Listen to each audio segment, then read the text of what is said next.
When Watch Dogs Legion was first showcased at E3, I was pretty skeptical as I was really not sure about how Ubisoft was able to pull off a no main protagonist for a game.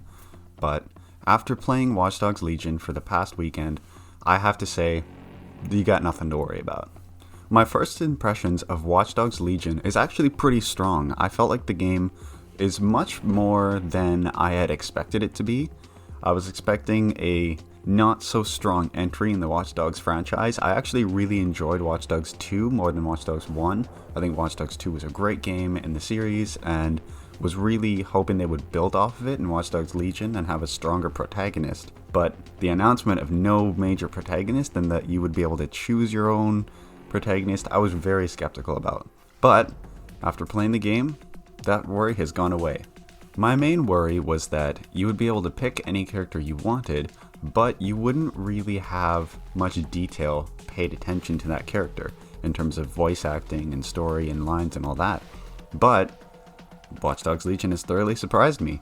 This game is actually really strong in terms of having good voices for the characters and good lines for the characters, and you feel you could pick any one of them and they feel like they're a main protagonist, which is really cool. And I really like that they were actually able to pull this off, which is really impressive. One of the first things that you notice when you launch Watch Dogs Legion for the first time is how long the loading times are.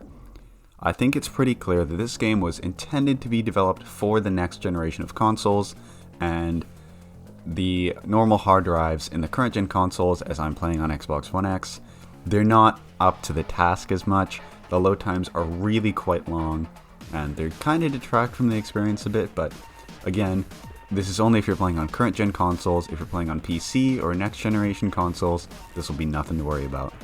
Another thing in terms of performance I noticed was it didn't run super smooth. It seems like it didn't even hold 30 FPS very well.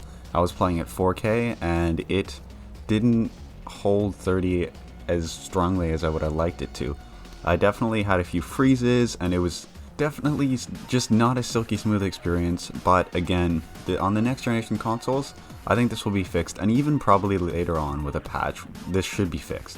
Now, getting rid of all the negatives, the character models are really strong. I noticed that in cutscenes, all of the characters spoke with each other, really strong character models, faces are well detailed, facial movements and mouth movements are great, and overall, the cutscenes and dialogue are fantastic. The missions in Watch Dogs Legion are pretty fun. I noticed they're very similar to Watch Dogs 2, but that's not necessarily a bad thing. They were really fun, and the hacking minigames, as usual, are always fun, super fun to do. However, the combat in these missions felt a little clunky to me. Something about it, just the AI seems almost brain dead. I'm playing on the normal difficulty, and the AI is not very clever. On the harder difficulties, though, the AI seems to be a lot smarter. Driving as well is kind of a mixed bag. The cars are in themselves are really cool, and they're detailed, and they're mostly electric cars, which is pretty cool. But the handling and the physics of the cars, they feel like they're driving on butter. I mean, they are not great. They just slide and slop around, like as you can see here. Not great cars. However, the map in Watch Dogs Legion is super strong. London is amazing, and the attention to detail that Ubisoft put into this map is really incredible. This is a really beautiful city, and it's super cool to see all of the different regions of London. Each one of them feels different and unique, and really masterfully crafted. The story itself is pretty interesting. It starts off with a bit of a bombshell, quite literally, but it's pretty good and much better than I was expecting. And I've played the game for about 5 hours, and it seems to really be maintaining pretty strong, so we'll have to see how it continues throughout the rest of the game. If you guys would like me to do a full review of Watch Dogs Legion once I'm fully completed the game, I would love to do that, and if you could leave a like on this video and a comment and subscribe, that would be amazing, and I'll see you guys in the next one. Peace.